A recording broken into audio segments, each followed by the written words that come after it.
good morning. How we feeling? That matched how I feel right now, I'm not gonna lie. Woo. I don't know what's going on with me. I've got some weird feelings in my being at the moment. So it might not be as chatty as normal, but the music will get us through. So if you want to stand and sing with us, see who we got on stage with us today. Of course, we got Noel holding it down on uke. We got Taylor on bass.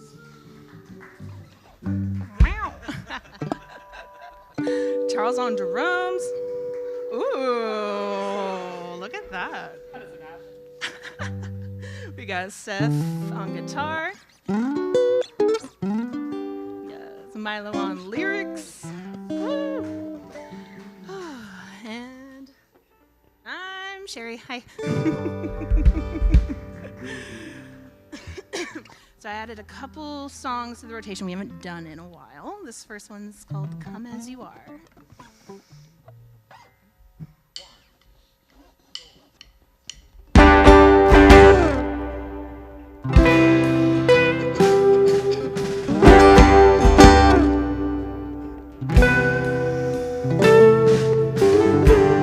If it is some care you need, come and cast your cares on me. And if you need a listening ear, I want to hear the whole story, dear. Tell me everything and don't leave nothing out. I'll be waiting on you, so come as you are. You don't have to be lonely, you can count on me. Come as you are. You don't have to be lonely, you can count on me.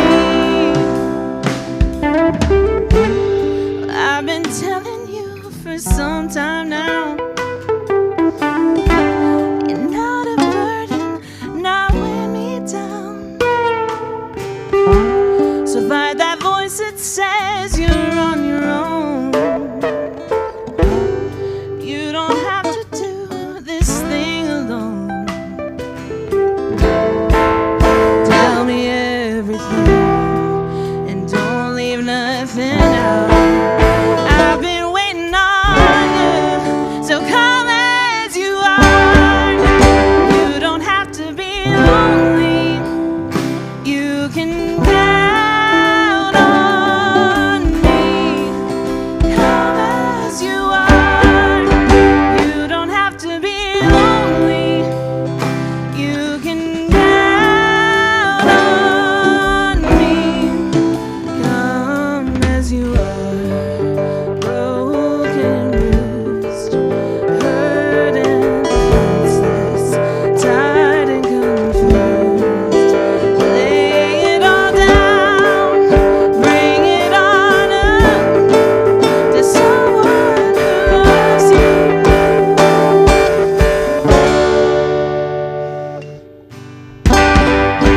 You don't have to be lonely. No, you don't have to be lonely. Come as you are. You don't have to be lonely. You can count on me. Come as you are. You don't have to be lonely. You can count on me.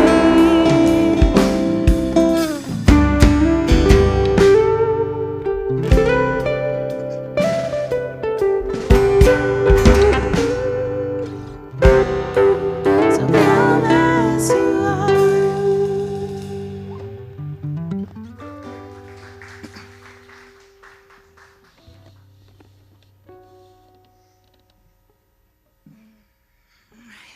This next one's a favorite of ours. This is Good Day.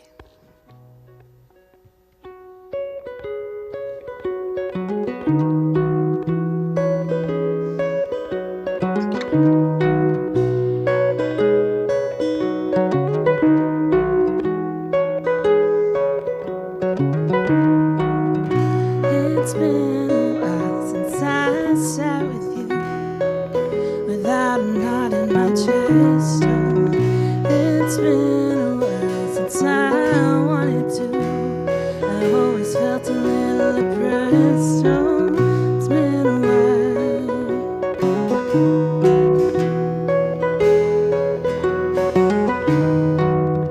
It's been a while since I went ahead and let down my guard, 'cause I carry the weight of the words you said. That makes it just a little bit hard to reject the lies you perpetuate. But you're not the keeper of the pearly gate, and it's been a while, but I'm coming back to fight for my place. A good day to come back home. You sent me away, but I was never alone. You were afraid there was not enough, but you can't run out of love. So I'm here to stay, and I'm sitting in the front row. It's a good day to come out of the shadow.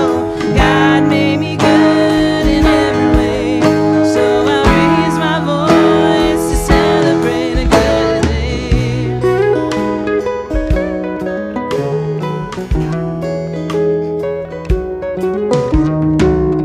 It's been a while since I could admit that there was something missing, but I've seen enough to know what love is and what love isn't.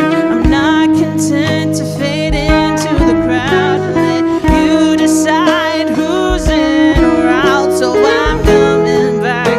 I'm living proof that it all belongs without a doubt. Yeah, a good day to come back home. You sent me away, but I was never alone.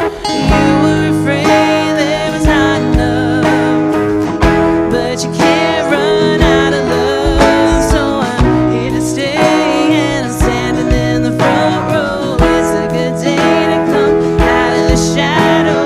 God made me good in every way, so I'll raise my voice to celebrate a good day.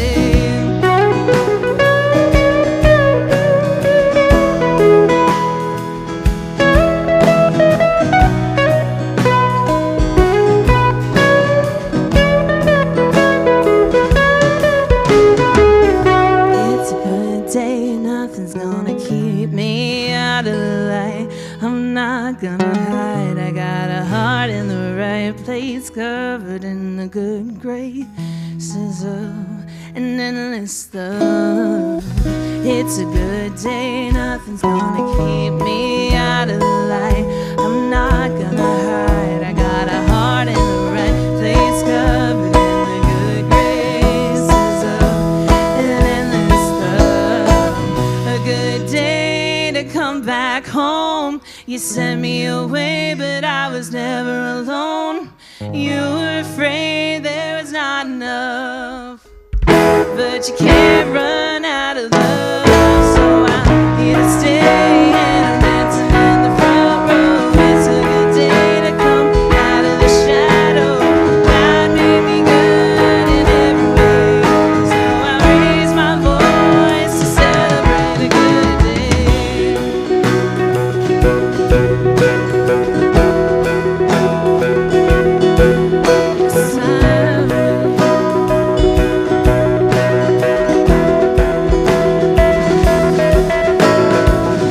It's a good day, nothing's gonna keep me out of the light.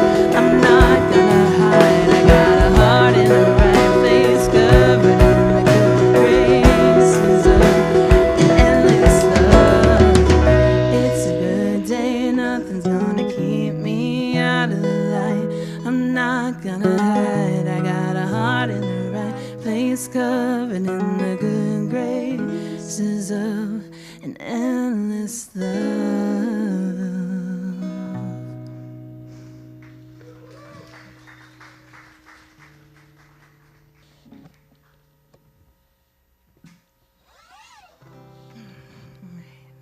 done this one maybe a few months ago, but I've never led this, so I'm excited. This is called This Is the Sound.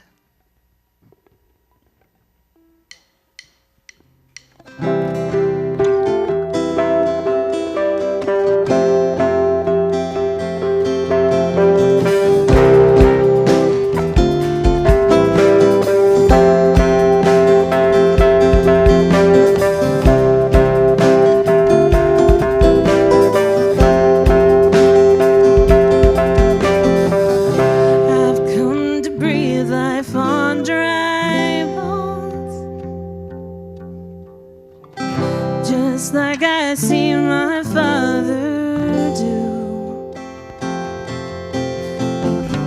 I know this ground is not our home. It's only meant for passing through. 'Cause we were made for thrones and not for grace.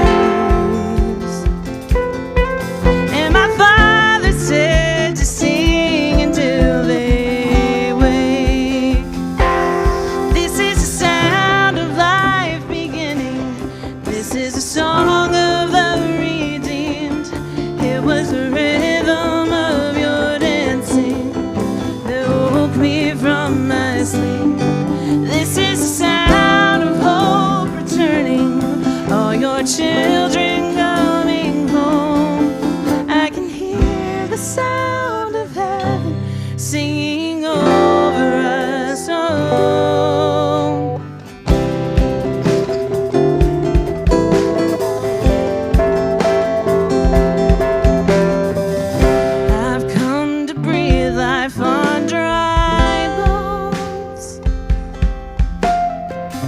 just like I see my Father do, to celebrate their coming home before they even start to move. 'Cause we were meant for thrones and not for grace. And my Father said to sing until they wake. This is the sound of life beginning. This is the song of the redeemed.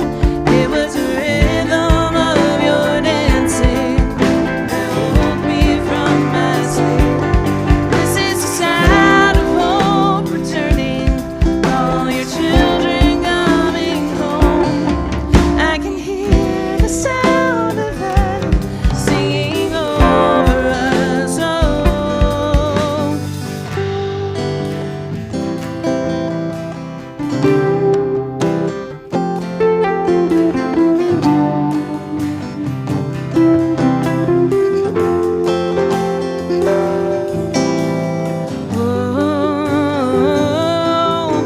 We'll join the song you sang to us, and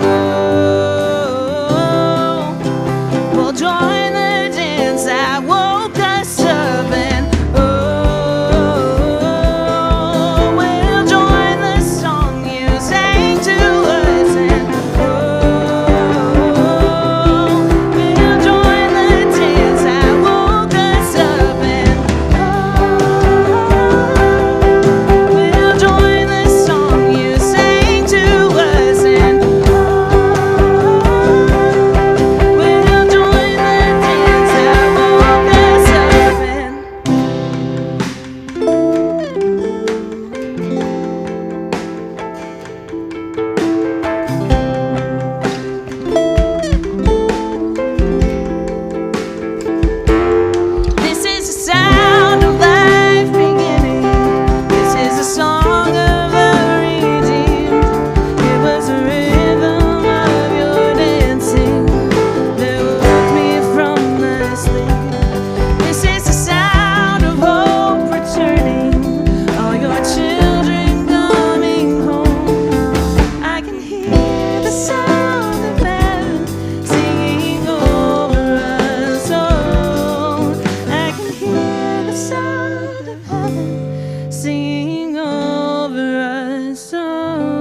Good morning, everybody. How's it going? What's up, Seth? What's up, man? Listen, I love that Seth is just chilling on the side of the stage over here, and he's like presiding over the band. Makes me feel just good and comfortable about everything. So great job today, bro. Thanks, man. Golf clap for Seth. How are y'all doing? Good. Can we see thumbs? Good week? Anybody not a good week? I'm sorry. Anybody over here? Cool. It's awesome to see you all here today. I don't have a whole lot of announcements, which is cool. We just went through like a crazy time of amazingness, and it was great. But it's also nice to like maybe not have something to do after church today. Anybody feel that? Yeah. So I'm going to sort of breeze through this real fast and just welcome you and say, hey, my name is Jarrett. I'm excited you're here. If you want to connect with us on a deeper level, you can go to diff.church, and it's going to look something like that. From there, you can click on any of those things. We'd love to hear from you if you've got feedback about how much you love the place. And if you have constructive criticism, just keep it to yourself. I'm kidding. You can send that too. If you're new, there's a button there just for you. And if you scroll down, there's a spot to sign up for the mailing list, which we would love. And you can even sign up for groups, which were supposed to stop, but apparently everybody loved hanging out together so much. You just kept it going. So if you want to be a part of a small group, it meets in St. Pete on Wednesdays. You can do that from there. Also, last week, has it been a week already since the Pride Parade? Yeah. We had an awesome time. I took a bunch of pictures, and I've got this QR code here. If you would like the pictures, feel free to snap it. And if you're like too far in the back and you can't see them, just let me know, and after the service, I'll throw it back up for you. Or Hannah can email those in the email once you sign up for the mailing list, right? Okay, no more announcements. So I wanted to take this time, whenever we don't have a ton of announcements, to tell you something about the church that you may not know. So before I do that, can we please do just snaps and get Hannah up here? Woo, Hannah, come on up. Those are some pretty good snaps. I'm going to trip over this guitar. Why don't you play us a couple chords? Bling, blong, bling. It's a secret chord that will drive everyone out of this building. Okay, so I like to bring up every now and then like some of our core values and some of the things that we do that are maybe different than other churches. And so one of those things is from the very beginning, we've done something called reverse tithe, right? The way that we think about tithing or giving here at church is we're not really super concerned about like a 10% number or that you have to do anything, especially if you don't have a lot of money right now. Please, like, don't worry about it. But if you have some extra, we just want people to be generous. And we figure if we're going to teach that people should be generous, we are also going to be generous. So we decided from the very beginning, before we ever met, that any dollar that came in, we were going to immediately pull 10% and give it back to the community. And we have done so in lots of cool ways. Hannah, what are like a couple of your favorite things that we've donated to over the years? Oh, so many. Sorry to put you on the spot. The Policious Kitten Rescue. Oh, no, Needy Kitten Rescue. That's what it's called. It's like they save baby kittens, baby orphan kittens. We've donated to all kinds of places. Food, mental health. Yeah, when there's been disasters, obviously Yes. we've funneled stuff to that. But I wanted her to just mention our most recent donation. I threw this at her at the last minute. Do you have the numbers? I'm just curious. I do. Okay, cool. We have been saving up the monies in a separate account for a while so we can make we try to make larger donations during Pride Month. And so we have donated $3,000, $1,000 to each of these three organizations. First is Out Arts and Culture, which you may know as the LGBTQ Resource Center. That's what it used to be called. It was at the Gulfport Library, and it used to just be a collection of LGBTQ plus books, movies, poems, like any kind of literature or art, and they gathered it to the Gulfport Library where you could check it out. But now they have art shows, they have poetry. They are so much bigger, and so we love to donate to them every year. We actually Brooke and I went to their art show opening reception. It was fabulous. It was so good. And I believe that you can still see the artwork in the Gulfport Library right now? Question mark? Fancy. I don't know, look it up. They're lovely. They're lovely. We've donated to them every year, I think, for 4 or 5 years in a row. And they're little and they're local and they really appreciate it. The second place we donated is Metro Inclusive Health, which is another one that we donate to almost every year because people need healthcare. And I don't know, $1,000 isn't really that much, but maybe it'll help somebody do I'm something. sure like you could quantify like $1,000 probably provides like X, Y, and Z for somebody, and that's cool. You could do that. Someone could do that. And then the last place we donated is a new organization to us. It's called Queer Expressions St. Pete, and it is a house in St. Pete that is a place where people of all ages, but especially kids, teenagers, and young adults, can go and have an actual physically safe space to exist in as themselves. And they have, it's not just like you can go and hang out, you can go and play games, but they also have programming. They have meditation and mindfulness, and like they actually like do stuff and help people, and they have just a place, like, I don't know. It just was so sweet and so special. And I sent it to the board, and Jenny was like, heck yes. So, yeah, that was lovely. So thank you. You guys are the ones supporting that, and that means a lot. Clap for yourselves. Nice. So now we're going to save up again, and once we have a big chunk, we'll donate to some other really cool cause, and we'll tell you about it. Sound good? Mm-hmm. Okay, bye. Yay. Oh, thanks. Thanks. Thanks. That's right, Rich. If you know of any local nonprofit organizations that need to be on our list, like, let me know. Just, make sure they're not weird. And by not weird, I mean evangelical. Okay. Did you guys have some yummy food yesterday?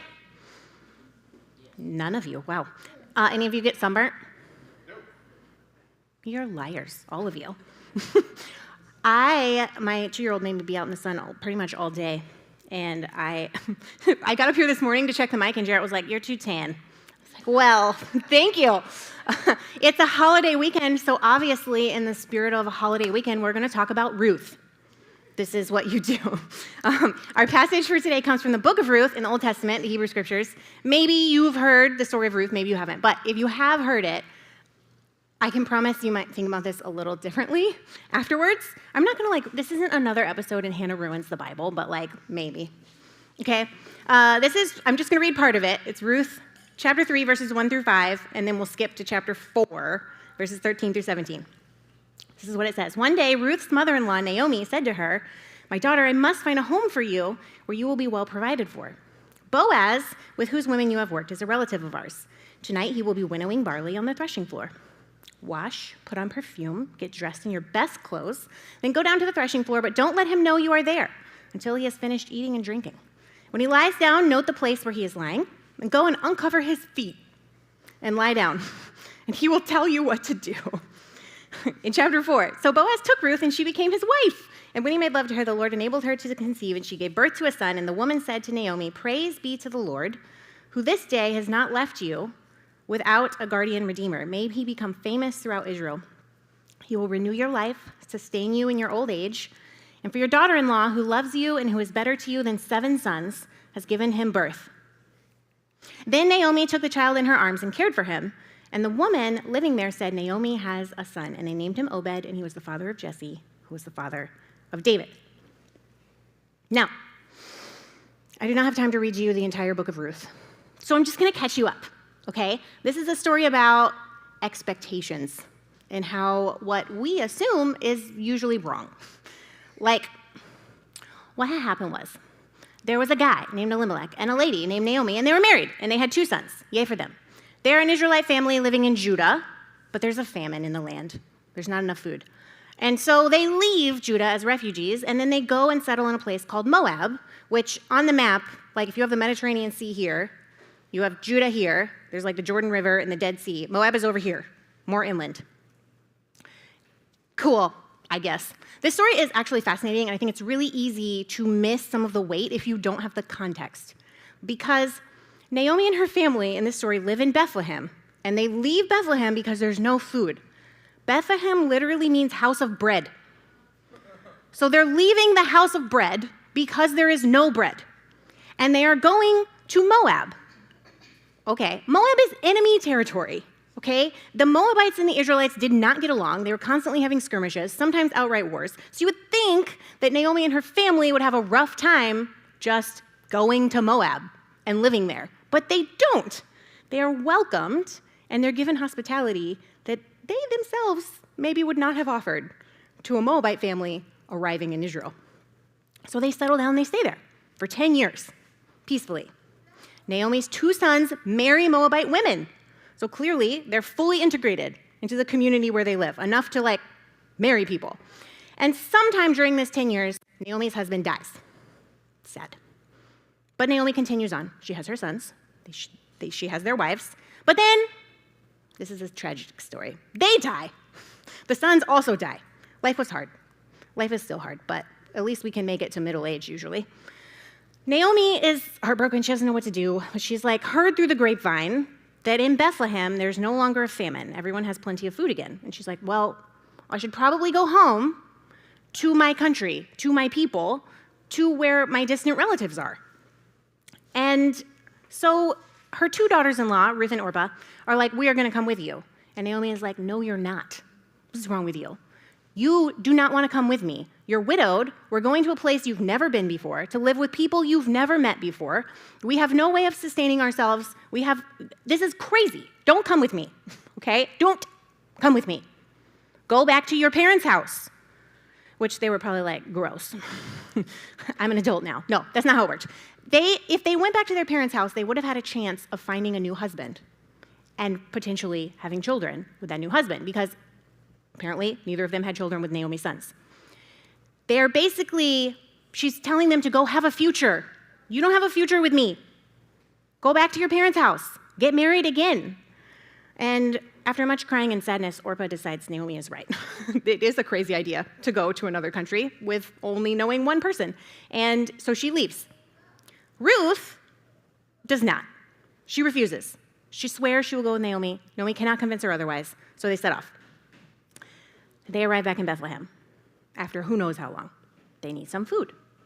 It's the beginning of harvest time. So Ruth goes into the field to see if she can gather any stalks of grain that the harvesters have left behind. Now, in case you have a lovely picture in your mind of how just beautiful that was, this is back-breaking work. Okay, Naomi is too old to help. The harvesters have already been through this field, cutting everything down with a machete-like object or a sickle, something like that. So Ruth is actually going to find individual stalks that just got left by accident. She would have had to cut them one by one by herself. And she unknowingly ends up in a field owned by Boaz, who is some relative of her dead father-in-law. Boaz notices her and shows her kindness and says, just stay here, don't go to any other fields, stay here. And he tells the harvesters, stay away from her and don't treat her roughly. Now, perhaps has anyone read that phrase before? Don't treat her roughly? Okay. Maybe you've just skipped over it without thinking about what it means. That is huge, okay? Boaz is essentially putting Ruth under his protection. She is not to be harassed. She is not to be verbally harassed, physically harassed, and what's even more important, she is not to be sexually harassed. That kind of protection must have been such an enormous relief to Ruth, who is in a field far from town, alone, with a big group of men. And I do feel like I have to stop and talk to the dudes for a second. If you're a dude or you present as a dude, right, you have been given just a certain amount of physical safety that you carry around with you everywhere you go. It's just part of who you are. People don't generally harass you. Please correct me if I'm wrong after service, but have any of the guys in here walked to their car after work at night with their keys poking out from between their fingers? Have you driven around a parking lot when there's lots of spaces, but you don't want any of those spaces, you want to park under a bright light by the front? Have you thought while walking down a sidewalk that you should maybe not be wearing a ponytail because it's easier to grab? No, I don't know any guys that have thought about that. Why do women do things in packs? Go to the bathroom. We're always hey, do you want a friend? In the toilet? Ugh. Yes, I do. Come with me. Why? Because there's safety in numbers, okay? Why is anger one of the emotions that women struggle deeply to physically express? It's not just because of socialization, right? It's because it can be dangerous. If someone is being really aggressive or rough or pushy, there is an internal dialogue that is constantly processing, like, how do I get out of this safely? How much can I say without this turning violent? How can I get out of this without it escalating? Right? And these are things women have to think about a lot. And I would add, if you're a member of the LGBT plus community, you have to think about this a lot. If you're a person of color, you have to think about this a lot. Like, how much can I do and still be safe? But if you're a dude, particularly a white dude, you are just like uniquely positioned to be a force against that, like Boaz. And I'm not saying get involved in everyone's business all the time, okay? But like, it is actually part of your job, I think. Not because you're a dude, but because you carry a certain amount of physical safety around with you all the time. To keep your eyes and ears open. To speak up if you see something happening. To stay off your phone. Okay, here's an example. When I was like 16 or 17, I worked at the Newport Richie Mall. And I closed down the Gap outlet or whatever, and I went to the Newport Richie Walmart afterwards because I needed some hair stuff. Once upon a time, I had more hair. And if you think this Walmart on 34th Street is sketchy, okay, it's got nothing on the Newport Richie Walmart, okay? And it was like 11 p.m. at night. I was looking in the shampoo aisle, pondering all of my options, and I noticed that like someone was like hanging around, but I wasn't really paying attention. And this like college-age guy and his girlfriend came up to me, and they just started like, "Oh my God, how are you? How have you been?" And I was like, stranger danger. And the girl kept talking like really loudly and laughing, and the guy got really close to me, and he was like, "Hey, I don't have a clue who you are, but there's an old guy who is following you." And maybe I'm reading into the situation, but I feel like something's happening, and we just want to make sure you're okay. And they stayed with me while I bought my stuff and while I checked out, and they walked me out to like the beginning of the parking lot, and then they watched me walk to my car, which was parked under a light, and they waited until I started my car and drove off to go back in. Was there an old guy? I don't know. Probably. Like, literally just keep your eyes open. Notice your surroundings. If you see anyone, a woman, a queer person, a person of color, anyone in a situation where they are vulnerable, just pay attention, right? Because you have the ability to stand in the gap. Just as Boaz protected Ruth by saying, "Hey, there's a vulnerable young woman alone in a field with a bunch of dudes, not anywhere near town where anyone will hear her scream. Leave her alone." Now, Boaz also gives Ruth some of the food that the workers are eating for lunch, and then he like secretly instructs them to drop more grain near her, which is funny. And she works all day. At the end of the day, she has one basket of grain, which should tell you how very little she could have expected to get by herself if after an entire day's worth of work, with them secretly helping her, she got one basket. And so she keeps going back to Boaz's fields every day until the end of the barley harvest. Then Naomi gives her instructions. She's like, "Hey, you smell bad, so bathe. Put on your best clothes, put on your perfume, and wait until Boaz eats dinner and gets a little toasty on some sour wine and falls asleep in the barn," which sounds ridiculous, but it was not uncommon for people to sleep with the harvest, right? Especially on the last night of the harvest. What a great time for thieves to come and take all of the things that they had worked on. So he has a great dinner, and he passes out in the hay. And Ruth sneaks in and uncovers his feet and lies down. And Boaz wakes up at some point to find her there. Now, weird. That's weird. And we're just like, uncover his feet. These are not like explicitly sexual instructions, but it's pretty suggestive. Don't you think? Like, the word for lie down in Hebrew is fairly often used to refer to being intimate. Naomi is like, uncover his lower extremity. That's so weird, right? And Ruth then asks Boaz to spread his cloak over her, which is an act that signifies a proposal for marriage. And she tells him he has the right to do this because he is her kinsman redeemer. Now, a kinsman redeemer is a person who fulfills obligations to a deceased relative. So let's say I'm married to Josiah and he dies. So sad. I am married. He's still alive, thankfully. But like he dies. Essentially, a relative of his would then need to fulfill some obligations, in which it sounds very crazy to say this in modern society, okay? But like, let's say a brother-in-law or somebody. They would then be like, okay, I'll purchase this plot of land for you so that you don't have to be homeless, so the land will stay in the family. Or I will marry you and produce a child with you, and this child that we produce is not gonna have my name, it's gonna have the deceased person's name, so that the family line lives on. I'm kind of glad we don't have to do that anymore, but like, it was set up as a protective measure for widows. And Boaz agrees to do this. He tells Ruth it's the right thing to do, and he marries her, and she gets pregnant, and the child that she has is Obed, who is the grandfather of David, from whose line Jesus is born. This is just in the Bible. What a weird, this is such a weird story. And I think the women of the Bible can so easily become caricatures. Like they just get shoved into a tiny little box of femininity or like whatever they're supposed to be. And anyone in the Bible could be shoved into a box, right? But especially the women, I feel like this happens to, but Ruth is substantial.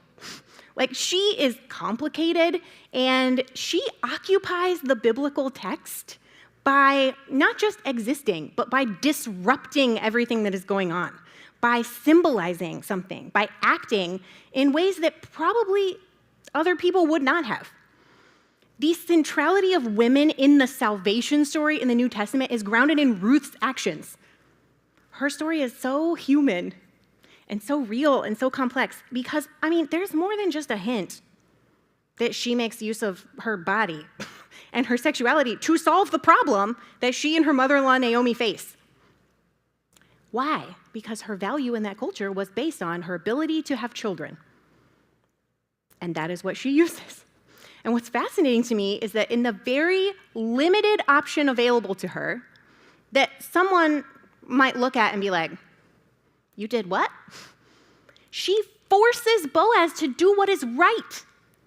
She forces him to do what he should have already done upon finding out that Naomi was back with a widowed daughter-in-law. She forces him to become the kinsman redeemer. And I think that this reflects a larger question of how does God function in reality? Not in terms of lofty ideals and laws that are just handed down from on high, okay? Ruth is inserting all kinds of things. She inserts into the Bible, in our sacred scripture, right? You want to talk about people who are like, oh, the Bible disagrees with itself? Ruth disagrees with the Bible, okay? There is, in the priestly law codes, she's providing a counterpoint. The priestly law codes explicitly forbid intermarriage with people who are not Israelites. There are other books in the Bible, like Ezra and Nehemiah, that are vehemently opposed to intermarriage, okay? And Ruth is a Moabite. And that is crucial because in Deuteronomy 23 it says, no Moabite shall be admitted to the assembly of the Lord. I don't know how you get more clear than that. Does anyone have questions about what that means? If you are a Moabite, no. You cannot belong. You will not belong. You may not enter. You may not worship. You may not be here. And if you are here, that was an accident. We're going to kick you out. And yet, here is Ruth, a Moabite, who not only is in the assembly of the Lord, who not only swears to follow God, the Israelite God, and refuses to abandon Naomi, but she is lifted up as a person, as an example, as what it means to be faithful and righteous. She's more faithful and righteous than the native Israelites. Ruth is a promise maker in the story. She promises to be married, right, to Naomi's son. She promises not to leave Naomi. She promises to worship Yahweh. She does all of these things. She promises to take care of Naomi. But the promise isn't the point. The point is that, like God, she is a promise keeper. that she follows through on everything that she promises. Ruth is faithful to Naomi and dedicates her life to protecting her and providing for her, even in a cultural system that is completely stacked against both of them. Like, you can't just do that. There's mechanisms for generosity. There's mechanisms for inclusion, right? There's hoops to jump through. There's sacrifices that have to be made. You can't. And Ruth is like, don't care. I will. And like, there's so much struggle, but they're faithful to each other, Ruth and Naomi. Even though they're in this male-dominated world of ancient Israel, they survive. They survive actual death. They take hold of their own salvation, and they secure their own redemption and future. And you know, God is only mentioned in passing in the book. God is not intervening directly. There's no one in the book being like, God, please fix this. No one. God seems to be, in the story, the glue that holds everything together. And I think that the story of Ruth calls for us to remember that God is actually working every single day, like on the ground with us. Regular people, regular circumstances, and all of the deeply unfair and unjust life circumstances. Come back up here.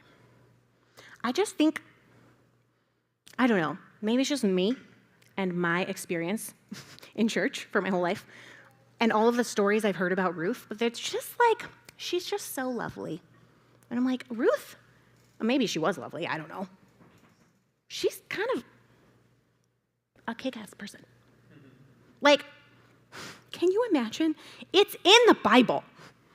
This story is in the Bible, a shining, glowing, like blinding reminder that in the middle of our own patriarchal sacred text, okay, that a poor, childless, widowed, foreign woman is not only not forgotten and not overlooked, but is elevated as a better example of faithfulness to God than God's own people. Because before all the doctrine and the theology and the liturgical traditions and everything that you had to do right, okay, there were ordinary people finding profound meaning and richness in the most ordinary places. I feel like this story is like paint stripper. Like, we have all these layers of like proper behavior and assumptions and theology and doctrine and what you can believe and what you can't believe and what you have to look like and what you have to say and who you have to be and who you can be related to and just all of this. And the story of Ruth dissolves it. It forces us to face our actual world, our actual reality that is really complicated and is really broken, and where moral decisions are not very clear a lot of times. Where answers that are just like, have no nuance, you're just like, well, you can't do that. It doesn't apply. Naomi could have been like, well, you can't do that because that's improper. And what's the answer? Then they both eventually die. They starve to death. The world did not disappear after Ruth navigated it successfully and built this future for herself and Naomi. And you know, in the end, only Boaz is mentioned in the genealogy that traces down to Jesus. Ruth isn't in the genealogy, not the woman who literally grew the child. Not the woman who endured incredible hardship and grief and suffering. Not the woman who was so faithful, who embodied what it meant to worship God. The world that put her in that position in the first place, it continued. And in many ways, it still continues today. But we are not permitted to forget her. She has a place and a name. She has her own book in the Bible. She, a foreigner, a widow, a Moabite, who the law said could never be included. A woman who used the only resource she had, her body, to make the man of God in the story do what was right. She is a matriarch in the lineage of Jesus, who came to show us what God is really about.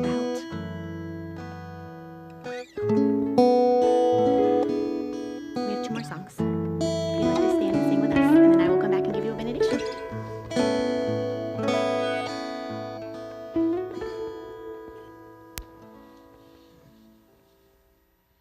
do this on purpose, but these last two songs fit really well. This is Gravity of Love.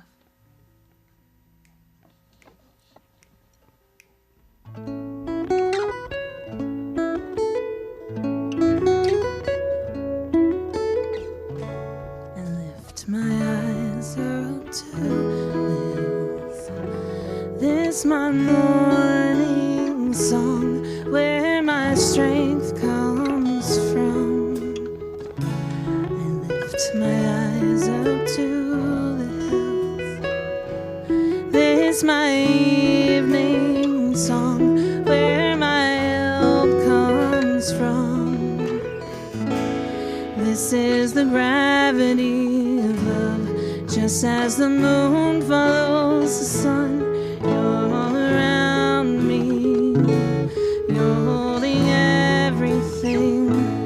This is the hope of every land, just as the universe expands. Your love is reaching, you're holding everything.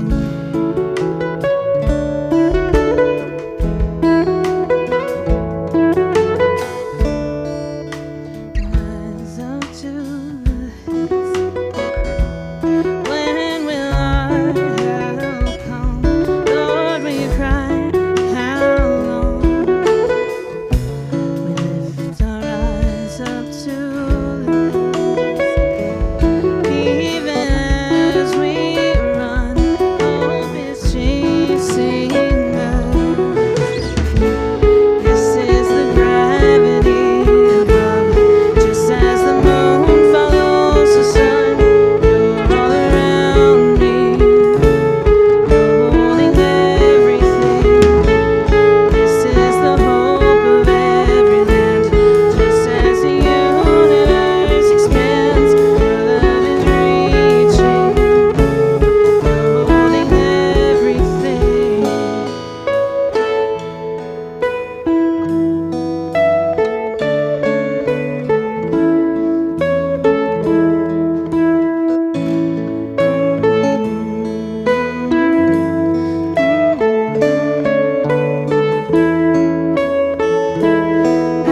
Well,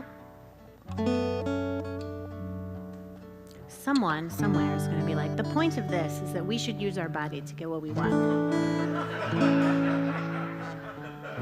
No, that's not what I said.